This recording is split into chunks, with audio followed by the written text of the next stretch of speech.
part 3, getting some work done in our Hilux here. So if you haven't seen part 1 and part 2, you might want to watch those first so it all makes sense. Basically what we've done here, we put some new injectors in. I've just talked it all up to specification, and in case you want to know, just because you watch these videos, don't think you can, I mean you can do what you want, but I'd suggest you don't go ahead and just do all these works and replace your own injectors. There's much more detailed videos in the VIP group. So 22 Newton meters on the injector clamps, 16 Newton meters on the return line, and 13 on the one down the back there. Don't forget any of those, triple check them. We've got our head surface all nice and clean. I'm about to pop the valve cover back on. 4 little dobs of RTV are going to happen, and then we're just going to put the nozzle seals in, and we're going to put a little bit of tape over the top of the, so no mess gets in the inlet. You must take the red caps off before you install the valve cover.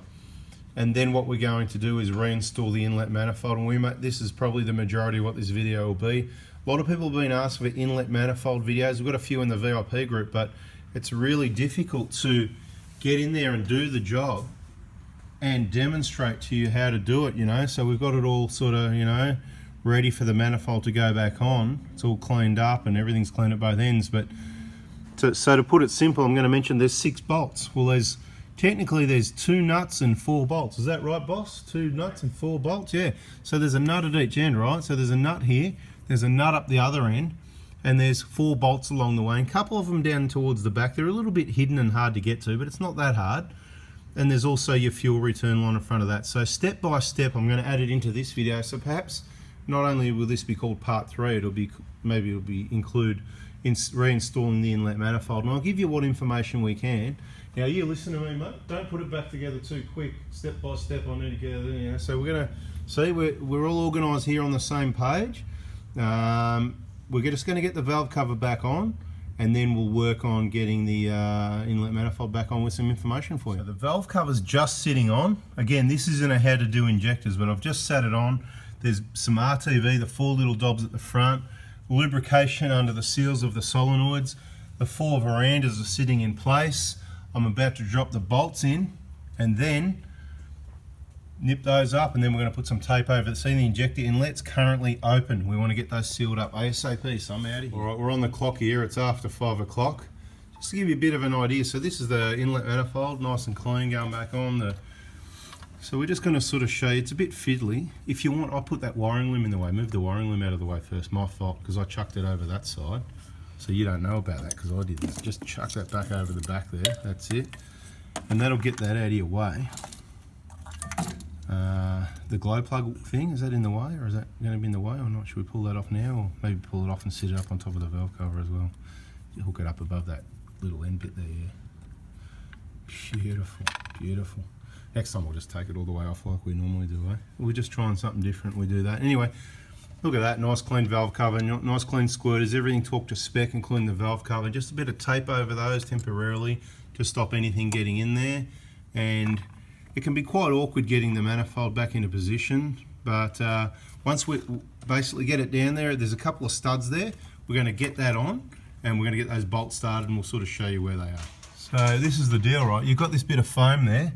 It can be a real pain because it's like, you know, it's a resistance. You can see if you look in the gap there, the manifold's going up to the gasket and all that, but you got to sort of keep trying to tuck it in and around, and because it's old and crap, mate, it didn't want to come out, and it doesn't really want to go back in, but you can see there's no other way it can really be, right? So we're going to fiddle around with that, trying to get that foam tucked in, but it's just something you have to deal with, right? You can see that's where it goes, but it's kind of creating a resistance, I'll be honest. It's a pain in the you know what. So we're going to fiddle around with that a bit, but you can see there's one of your, see it's on, you can put the nut there, and you've got the nut at the back corner there, and if you press hard enough it goes all the way in. It's just, you know, it's that, it's kind of like, these are meant to be open enough to get to the glow plugs. It's a bit of a crap design product really, the foam crap. Once it gets old, it's not too crash hot, it's not too exciting, so beware of those complications. I just thought I'd show you that. We'll keep fiddling around. When we're happy, we'll get our nuts and bolts on. Have you got all the bolts in already? Yes.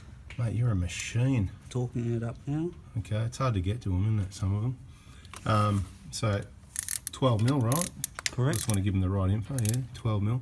So there's a nut at the front, a nut at the back, and there's 4 bolts. So if you can count to 6, you haven't missed any, right? What's the torque setting on these again? 28 newton meters. 29, man. I think it's 29. So just make it 30 and you can't go wrong, you know.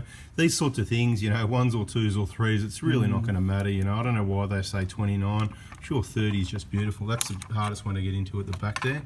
So we'll leave him to it. That's the first step of refitting the inlet manifold. He just said to me he needs a new gasket. I think he means that one there. So that's a brand new one. Oh, look at that. Filthy. Touching the wrong things without gloves on. Not good. Anyway, single use only. We talked about that in a previous video.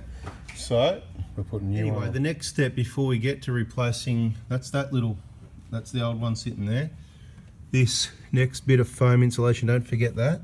Right, it sits around about there somewhere, and you'll find you need to tuck this end in so it stays there, right? And it'll kind of just, that's almost, now the back end needs to get tucked in anyway. And then there's 2 little bolts, don't forget to put those in, so that one there and that one there. Before, so it's opposite order for pulling it apart, but just tuck it in and put those 2 bolts in. Difficult for you to see, but while he's fluffing around putting those 2 bolts in, compare the old with the new, right? This is the old one. Pretty easy to see. Now if that leaks, that's fuel spilling everywhere. You don't want that, so just replace it. Funnily enough, these ones are really cheap. The little ones that go on the injectors, list price about 13 bucks each. Yeah, very expensive to out of heart. These, same thing except bigger, about $1 or $2 each. Very cheap. Anyway, this one's rubbish, and this one's going to be the new one. Forget which bolt it is.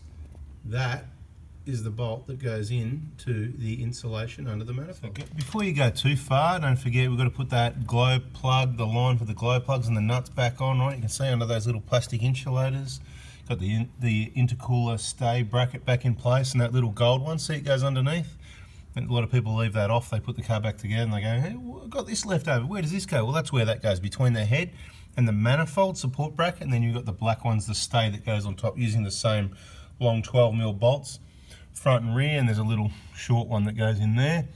You can see at the rear and the return line at the back, and as you add that fuel return line in, one of the first things you got to do is that fuel, can you just point out down the bottom there, where that fuel down around under there somewhere, isn't it, where that, there's a little hose you got to, you know, down under there somewhere anyway. We're trying to give you an idea, it's down around there. And there's a little clamp that holds it, and there's a couple of bolts that hold it, and then the other end of it's up here, and you've got some clamps to put back on, and don't forget all the clamps, put them back the way they were, including the one on the dipstick, because that can cause some problems if you forget that. So it's not that much of a big job. It's just, once you've got all your fuel pipes and everything off, you know, then you've got to get the EGR cooler off. See, that's still not there yet, you know what I mean? So that's where it's at, guys. Yeah, we'll just show you a few more things as they go back on. It comes off in the opposite order. So there's a reason why we haven't done a remove or refit inlet manifold video, because it's just so fiddly getting down to some of the nuts and bolts. I'm just going to show you. Like, so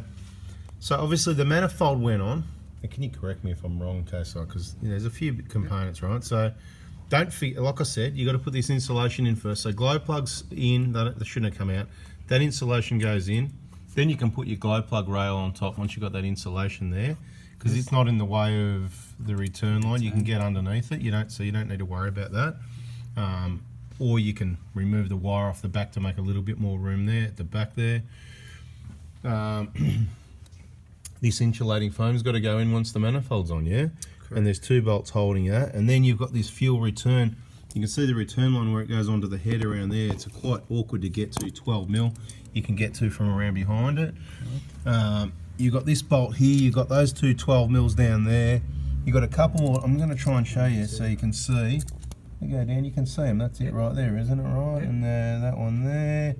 And it comes around, you can see these 2 here, we haven't put these 2 hoses on yet, that's about to happen.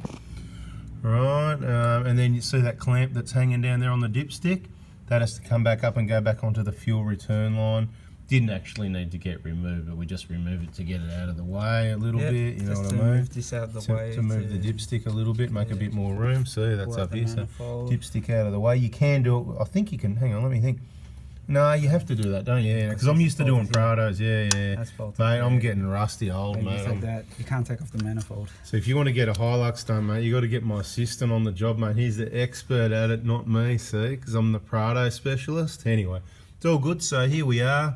Manifold's back on. What else we got to do? Those end hoses, that clamp, fix up the dipstick, this stay on the manifold. Here onto there's a 12mm.